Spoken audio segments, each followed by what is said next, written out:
Rezareo anivon'ny Parabole ihany koa dia tsy mitsahatra manome ny fahafaham-pon'ny mpanjifa ao aminy. Vokatra izany ary dia isindray manomboka amin'ny 7 volana Martsa avy izao ny fampidirana ilay antsoina hoe Canal BeIN Sport izay anarahan'ireo mpanjifa ny Parabole ny sehatry ny fanatanjahantena. Araka izany dia ho tazana ao anatin'izany avokoa ireo fanatanjahantena mahaliana ny maro. Miisa 70 amin'izao fotoana izao ny fandaharana ho alefa amin'ny Parabole. Manomboka amin'ny 7 Martsa ho avy izao tokoa dia handeha amin'ny Parabole ny Canal BeIN Sport. Fanomezana fahafapo ireo mpanjifa ny Parabole tokoa ny fampidirana ny BeIN Sport satria dia maimaimpona izay ho an'ireo mampiasa ny bouquet dia clic izany. Nampahafantariny tolakandro teny amin'ny foibe Parabole ny Korondrano ny mikasika ity tolotra ity.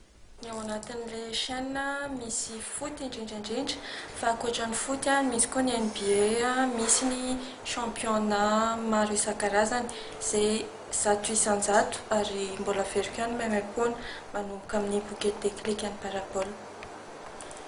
Andeha 100 isan-jato avokoa ireo fandaharana ara-panatanjahantena avo lenta atolotry ny BeIN Sport dia ny football, ny basketball, ny football américain ary ny fandaharana fanadihadiana ihany koa. Manatevin-daharana ireo fandaharana Miisa 9 telisy radio ny fisian'ny BeIN Sport. Vokatry ny fifampiresana tamin'ilay chaîne Qatari Al Jazeera izay naharitra 10 volana teo eo no nahafahan'ny Parabole andefa ny BeIN Sport.